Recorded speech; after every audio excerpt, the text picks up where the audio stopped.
नमस्कार सम्पूर्ण लगानीकर्ता साथीहरू, स्वागत छ मेरो युट्युब र फेसबुक पेज नेप्से सेयर मार्केटमा।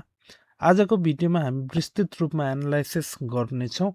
आज नेप्से किन हरियो बन्द भयो, धेरै कम्पनी घट्दा पनि इन्डेक्स किन बढ्यो, top gainers, top losers, turnover, technical analysis र भोलिको बजारको प्रेडिक्सन पनि हामी यो भिडियोमा गर्नेछौँ। त्यसैले भिडियो अन्तिमसम्म हेर्नुहोला। आज नेप्से परिसूचक 4.79 अङ्क अर्थात् 0.18% बढेर 2667.97 बिन्दुमा बन्द भएको छ। हेर्दा बजार हरियो देखिए पनि भित्री अवस्था भने अर्कै रहेको छ। आज 122 कम्पनीको मूल्य बढेको छ भने 143 कम्पनीको मूल्य घटेको छ। 11 कम्पनीको मूल्य स्थिर रहेको छ। यसको अर्थ बजारमा इन्डेक्स केही ठूला कम्पनीको समर्थनले हरियो बन्द भए पनि अधिकांश कम्पनीमा सेलिङ प्रेसर अझै कायम रहेको देखिन्छ। आजको कारोबार रकम 4 अर्ब 40 करोड रुपियाँभन्दा बढी पुगेको छ। करिब 1 करोड 6 लाख किता सेयर कारोबार भएको छ भने 61,000 भन्दा बढी कारोबार सम्पन्न भएका छन्। यो टर्नओभर हेर्दा लगानीकर्ताको सहभागिता अझै राम्रो भएको देखिन्छ। आजको सबैभन्दा टप गेनर्समा 15%ले बढेर एसओएचएल रहेको छ। त्यसपछि एसआइपिडी, रिदी, जिडब्लुएफडी 83, एसपिडिएल लगायतका कम्पनीहरू पनि राम्रो बढेको छ। विशेष गरी एसओएचएलमा टर्नओभर पनि धेरै भएको छ, जसले आज बायर्सहरू निकै सक्रिय रहेको सङ्केत गर्छ। तर एकै दिन धेरै बढेका सेयरमा प्रवेश गर्नु अघि प्रफिट बुकिङको सम्भावना पनि ध्यान दिनुपर्छ। सबैभन्दा धेरै घटेका कम्पनीहरूतर्फ पनि हेरौँ न त एकचोटि। आज इसिएल सबैभन्दा धेरै घट्ने कम्पनी बन्यो। त्यसपछि केएसबिबिएलडी 87, एमएफएलडी 85, एनबिएलडी 82, पिबिएलडी 84 लगायतका कम्पनीमा पनि गिरावट देखियो। धेरै कारोबार भएको इसिएलमा ठुलो सेलिङ प्रेसर देखिएकाले आगामी केही दिन यसको प्राइस एक्सन पनि ध्यानपूर्वक हेर्नुपर्ने हुन्छ। आज सबैभन्दा धेरै कारोबार भएको कम्पनी एसओएचएल रह्यो। त्यसपछि रिदी, केकेएससी, इसिएल र सिएफसिएल रहेका छन्। जब कुनै कम्पनीमा धेरै टर्नओभर देखिन्छ, त्यसले ठुलो रकम बजारमा प्रवेश गरेको वा प्रफिट बुकिङ भएको दुवै सङ्केत दिन सक्छ।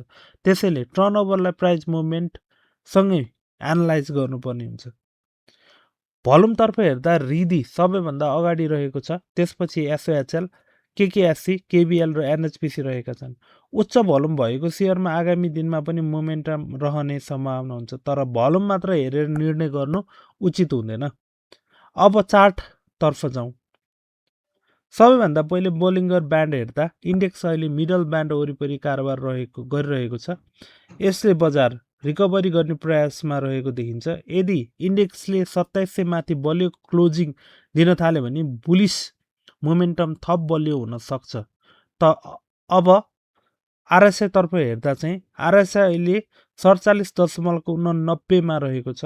यो स्तरलाई न्युट्रल जोन मानिन्छ, अर्थात् बजार अहिले न धेरै महँगो न धेरै सस्तो छ। यदि आरएसआई फेरि 50 माथि जान थाल्यो भने बायर्सहरूको कन्फिडेन्स बढ्न थालेको सङ्केत दिन मिल्छ।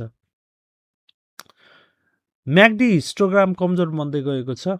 यद्यपि म्याकडी लाइन अझै पूर्ण रूपमा बिहरिस भएको छैन। त्यसैले आगामी केही कारोबार निकै महत्त्वपूर्ण हुने देखिन्छ। यदि म्याकडीले फेरि बुलिस क्रसओभर दियो भने बजारले नयाँ मोमेन्टम लिन सक्छ। भोल्युम पनि औसत भन्दा राम्रो देखिएको छ। यसले बजारमा इन्ट्रेस्ट अझै बाँकी रहेको सङ्केत गर्छ। अब सबैभन्दा धेरै सोधिने प्रश्न, भोलि बजार बढ्छ कि घट्छ? यदि नेप्से 2670 देखि 2680 माथि टिक्न सफल भयो भने 2700 र त्यसपछि 2770 सम्म पुग्ने सम्भावना रहन्छ। तर यदि 2650 भन्दा तल क्लोजिङ भयो भने फेरि सेलिङ प्रेसर बढ्न सक्छ। त्यसैले अहिले हतारमा निर्णय गर्नुभन्दा कन्फर्मेसन पर्खिनु नै राम्रो रणनीति हुन सक्छ। आज बजार हरियो भयो, टर्नओभर पनि राम्रो रह्यो। तर एउटा कुरा ध्यान दिनुपर्ने छ, बढेका कम्पनी भन्दा घटेका कम्पनीको सङ्ख्या धेरै छ। यसले बजार पूर्ण रूपमा बुलिस भइसकेको होइन भन्ने सङ्केत गर्छ। त्यसैले अहिले स्टक सेलेक्सन सबैभन्दा महत्त्वपूर्ण हुनेछ। बलियो फन्डामेन्टल्स, राम्रो भोल्युम र सकारात्मक चार्ट भएका कम्पनीमा मात्र ध्यान दिनु उपयुक्त हुन सक्छ। यही थियो आजको नेप्से डेली मार्केट समरी। यदि तपाईँलाई हाम्रो एनालाइसिस उपयोगी लाग्यो भने भिडियोलाई लाइक गर्नुहोस्, आफ्नो साथीहरूसँग सेयर गर्नुहोस् र नेप्से सेयर मार्केटलाई सब्सक्राइब तथा फलो गर्न नबिर्सिनुहोस्। तपाईँको विचारमा भोलि नेप्से 2700 पार गर्छ कि फेरि करेक्सन आउँछ? आफ्नो धारणा कमेन्टमा अवश्य लेख्नुहोस्। धन्यवाद। फेरि भेटौँला अर्को मार्केट अपडेटमा। Happy investing.